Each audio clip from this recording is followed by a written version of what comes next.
नमस्कार। आज YouTube के इस वीडियो में कक्षा 11 के पहले पाठ संविधान क्यों और कैसे के प्रश्नोत्तर लेकर के आपके सामने हाजिर हूँ। तो बिना किसी देर किए मेरे अपने स्टूडेंट्स के लिए ये प्रश्नोत्तर से रिलेटेड वीडियो। तो शुरुआत करते हैं संविधान क्यों और कैसे के पाठ्य पुस्तक के प्रश्नों से, और उसके बाद में सेकंड वीडियो तक जाते जाते हम इस पाठ से रिलेटेड सारे प्रश्नों को कवर करने की कोशिश करेंगे। सबसे पहला प्रश्न है, इनमें से कौन सा संविधान का कार्य नहीं है? इनमें से कौन सा संविधान का कार्य नहीं है? 4 ऑप्शन आपके सामने हैं। ये नागरिकों के अधिकार की गारंटी देता है। नागरिकों के अधिकार की गारंटी देता है, तो ये संविधान का कार्य है। नागरिकों को अधिकार की गारंटी संविधान देता है। दूसरा, यह शासन की विभिन्न शाखाओं की व्यक्तियों के अलग अलग क्षेत्र का रेखांकन करता है। यह शासन की विभिन्न शाखाओं की शक्तियों के अलग अलग क्षेत्र का रेखांकन करता है। बिल्कुल सही है। ये शासन के जो भी शाखाएं हैं, जो भी अंग हैं, उनको अपनी शक्तियों के बारे में स्पष्ट रूप से बताता है, तो ये भी सही है। तीसरा है, यह सुनिश्चित करता है कि सत्ता में अच्छे लोग आए। ये नहीं है। ये सुनिश्चित संविधान नहीं करता कि सत्ता में अच्छे लोग आए। चौथा, ये कुछ साझे मूल्यों की अभिव्यक्ति करता है, तो ये भी सही है। तो इस प्रश्न का सही उत्तर होगा, ये सुनिश्चित करता है कि सत्ता में अच्छे लोग आए। ये संविधान का कार्य नहीं है। अतः आपका उत्तर क्या होगा? गए। आपका उत्तर क्या होगा भाई? गए। ये आपका सही उत्तर होगा। अगला प्रश्न लेते हैं। निम्नलिखित में से कौन सा कथन इस बात की एक बेहतर दलील है कि संविधान की प्रामाणिकता संसद से ज़्यादा है? क्या कहा है? कौन सा कथन ये दलील दे रहा है कि संविधान की प्रामाणिकता किससे ज़्यादा है? संसद से ज़्यादा है। तो पहला जो कथन है वो है, संसद के अस्तित्व में आने से कहीं पहले संविधान बनाया जा चुका था।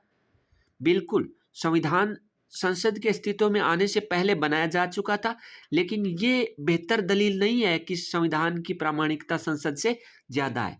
दूसरा, संविधान के निर्माता संसद के सदस्यों से कहीं ज़्यादा बड़े नेता थे। संसद के सदस्यों से कहीं बड़े ज़्यादा नेता थे। ये भी कोई बेहतर दलील नहीं है कि संविधान को हम संसद से ज़्यादा प्रामाणिक माने। तीसरा, संविधान ये बताता है कि संसद कैसे बनाई जाए और इसे कौन कौन सी शक्तियां प्राप्त होंगी। बिल्कुल सही। आपका उत्तर होगा गए, क्योंकि संविधान ये बताता है कि संसद कैसे बनाई जाए और इसको कौन कौन सी शक्तियां प्राप्त होंगी। तो ये दलील साबित करती है कि संविधान की प्रामाणिकता संसद से क्या है? ज़्यादा है। चौथा है, संसद संविधान का संशोधन नहीं कर सकती। बिल्कुल कर सकती है। संसद संविधान का संशोधन कर सकती है, तो इसलिए ये कथन भी क्या है? गलत है। तो इस प्रश्न का सही उत्तर हुआ गए। संविधान ये बताता है कि संसद कैसे बनाई जाए और इसमें कौन कौन सी शक्तियां इसको संसद को प्राप्त होंगी, तो गए उत्तर आपका बिल्कुल सही होगा। इसके बाद में कुछ प्रश्न हैं जो सही और गलत का बताना है कि संविधान के बारे में निम्नलिखित कथनों में से कौन से कथन सही है और कौन से कथन गलत हैं। पहला, सरकार के गठन और उसकी शक्तियों के बारे में संविधान एक लिखित दस्तावेज है। बिल्कुल सही है। संविधान क्या है? एक ऐसा दस्तावेज है जो सरकार के गठन और उसकी शक्तियों के बारे में बताता है। दूसरा, संविधान सिर्फ लोकतांत्रिक देशों में होता है और उसकी जरूरत ऐसे ही देशों में होती है। नहीं, संविधान लोकतांत्रिक देशों में नहीं बल्कि गैर लोकतांत्रिक देशों, राजतंत्रात्मक में भी हो सकता है। हाँ, ये हो सकता है कि वहाँ संविधान है वो केवल एक ढकोसला मात्र हो, केवल नाम मात्र का हो, लेकिन संविधान की ज़रूरत प्रत्येक देश को पड़ सकती है। राजा यदि अपने शासन के चलाने के लिए, अपने शासन को चलाने के लिए यदि कुछ नियमों को निकालता है, तो वो भी क्या है? संविधान ही है। तो संविधान सिर्फ लोकतांत्रिक देशों में होता है, ये बात क्या है? गलत है। संविधान की जरूरत अन्य देशों को भी पड़ती है। संविधान एक कानूनी दस्तावेज है और आदर्शों तथा मूल्यों से इसका कोई सरोकार नहीं है। ये बिल्कुल सही है। संविधान एक कानूनी दस्तावेज है और आदर्शों तथा मूल्यों से इसका कोई सरोकार नहीं है। ये कथन क्या है? गलत है। इस कथन का आदर्शों और मूल्यों से बिल्कुल सरोकार है। संविधान का आदर्शों तथा मूल्यों से बिल्कुल सरोकार है, तो ये गलत है कि संविधान एक कानूनी दस्तावेज है और आदर्शों और मूल्यों से इसका कोई सरोकार नहीं है। चौथा, संविधान एक नागरिक को नई पहचान देता है। ये कथन बिल्कुल सही है। तो इस प्रकार इन सही और गलत के प्रश्नों के उत्तर हुए। अगला प्रश्न हम लेते हैं, संविधान के निर्माण के बारे में निम्नलिखित अनुमान सही हैं या गलत हैं। संविधान के निर्माण के बारे में निम्नलिखित अनुमान जो नीचे कहे हैं वो सही हैं या गलत हैं, और अपने उत्तर का कारण भी दे। तो देखते हैं इन प्रश्नों को। पहला प्रश्न पूछा है क में, संविधान सभा में भारतीय जनता की नुमाइंदगी नहीं हुई, इसका निर्वाचन सभी नागरिकों द्वारा नहीं हुआ था। तो इस प्रश्न का उत्तर होगा हाँ, ये सही है कि संविधान सभा के गठन में जनता की सीधी नुमाइंदगी नहीं हुई, क्योंकि संविधान सभा के सदस्यों का चुनाव नहीं हुआ था, सार्वभौमिक वयस्क मताधिकार के आधार पर नहीं किया गया, बल्कि सीमित मताधिकार पर किया गया था। और वो भी सीमित मताधिकार पर भी हमने किसका चुनाव किया था, जनता ने किसका चुनाव किया था सीमित मताधिकार के आधार पर? 1935 के भारत शासन अधिनियम के तहत जो विधान परिषदों के सदस्य थे, विधानमंडल के सदस्य थे, उनको जनता ने चुना था, और उन सदस्यों ने बाद में संविधान सभा के सदस्यों को चुना था। इसलिए हम ये कह सकते हैं कि जनता की सीधी नुमाइंदगी संविधान सभा में नहीं हुई, लेकिन संविधान सभा में ये पूरा प्रयास किया गया कि सभी वर्गों को बराबर प्रतिनिधित्व देने की भरसक कोशिश संविधान सभा में की गई। तो आपके इस प्रश्न का उत्तर ये होगा, हाँ ये सही है कि संविधान सभा के गठन में जनता की सीधी नुमाइंदगी नहीं हुई, क्योंकि संविधान सभा के सदस्यों का चुनाव सार्वभौमिक वयस्क मताधिकार के आधार पर नहीं किया गया, बल्कि सीमित मताधिकार पर था। लेकिन संविधान सभा में सभी वर्गों को प्रतिनिधित्व देने की भरसक कोशिश की गई। अगला प्रश्न है, संविधान बनाने की प्रक्रिया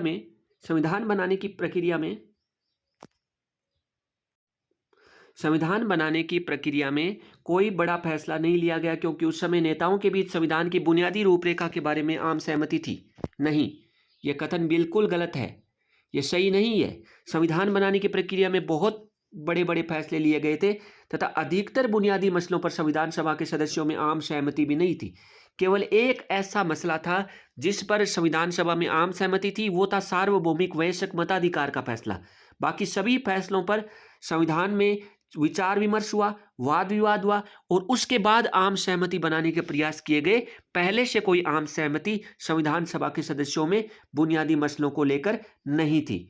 तो इस प्रश्न का उत्तर ये हुआ, यह सही नहीं है। संविधान बनाने की प्रक्रिया में कई बड़े फैसले लिए गए, तथा अधिकतर बुनियादी मसलों पर संविधान सभा के सदस्यों में आम सहमति भी नहीं थी। ऐसे में संविधान की बुनियादी रूपरेखा पर विचार विमर्श व वाद विवाद के द्वारा आम सहमति बनाने का प्रयास किया गया। तीसरा प्रश्न है, संविधान में कोई मौलिकता नहीं है, क्योंकि इसका अधिकांश हिस्सा दूसरों से लिया गया।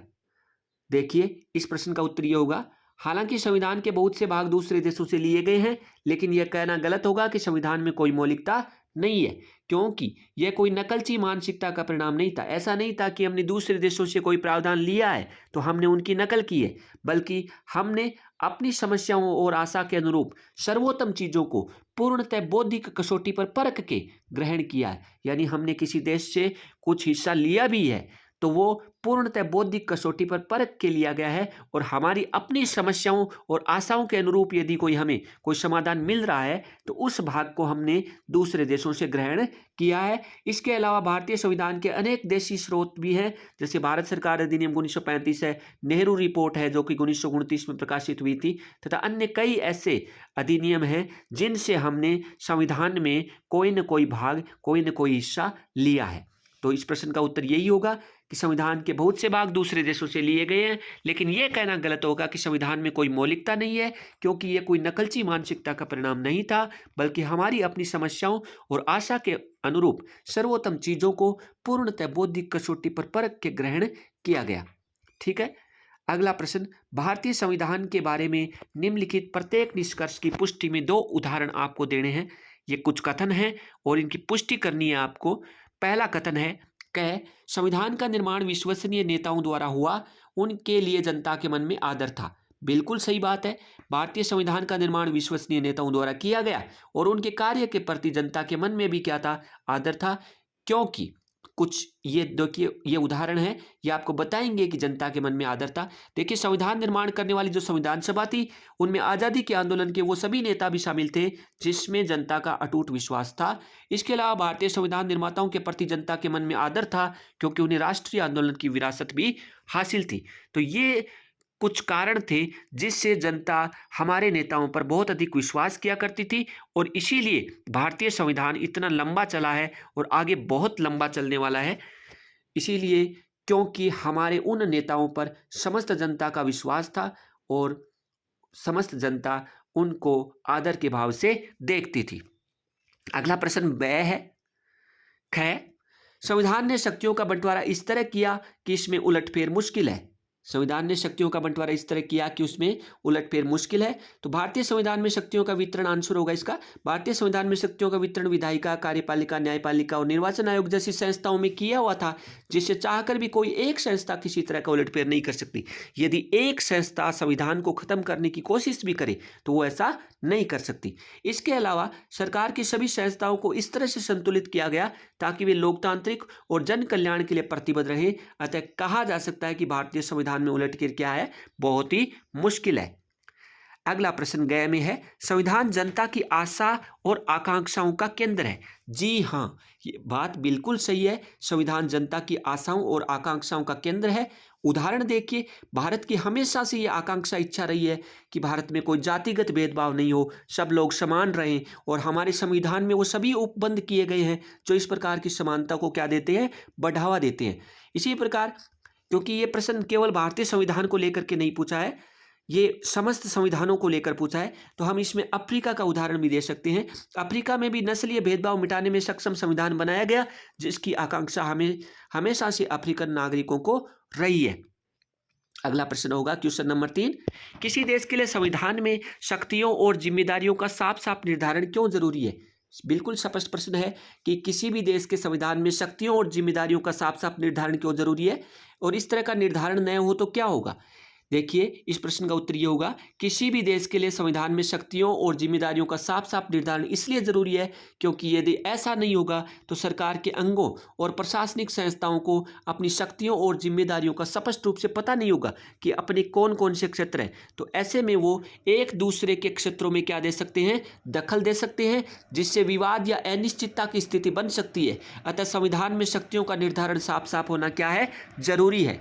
संविधान में शक्तियों का निर्धारण साफ साफ होना क्या है, जरूरी है। क्वेश्चन नंबर 4 है अगला, शासकों की सीमा का निर्धारण करना संविधान के लिए क्यों जरूरी है। क्या कोई ऐसा भी संविधान है जो नागरिकों को कोई अधिकार न दे। देखिए, शासकों की सीमा का निर्धारण करना निम्न कारणों की वजह से जरूरी है। पहला कारण है, लोगों की स्वतंत्रता व समानता पर किसी तरीके का कोई खतरा पैदा नहीं हो और वे स्वतंत्र रूप से अपना विकास कर सके। लोगों की स्वतंत्रता व समानता पर किसी तरह का कोई खतरा पैदा नहीं हो और वे स्वतंत्र रूप से अपना विकास कर सकें। दूसरा, सरकार के जो शासक हैं वो तानाशाही पर नहीं उतरे। और तीसरा, सरकार की शक्तियों को स्पष्ट करने के लिए। यानी ये 3 मोटे कारण हैं जिनकी वजह से हम कह सकते हैं कि शासकों की सीमा का निर्धारण करना संविधान के लिए क्या है, जरूरी है। अब अगला प्रश्न, इसमें क्या कोई ऐसा भी संविधान हो सकता है जो नागरिकों को कोई अधिकार नहीं दे। नहीं, आज के दौर में ऐसा कोई संविधान नहीं चल सकता जो अपने नागरिकों को अधिकार ही नहीं दे। तो इस पहले वीडियो में हमने कुछ प्रश्नों को हल करने की कोशिश की है। कुछ एक क्वेश्चन और पार्ट में से जो अन्य प्रश्न बन सकते हैं, महत्वपूर्ण बन सकते हैं, उनके लिए मैं अगला एक वीडियो लेकर के आऊँगा और उस वीडियो में सारे प्रश्न पहले पार्ट के कवर हो जाएंगे, संविधान क्यों और कैसे।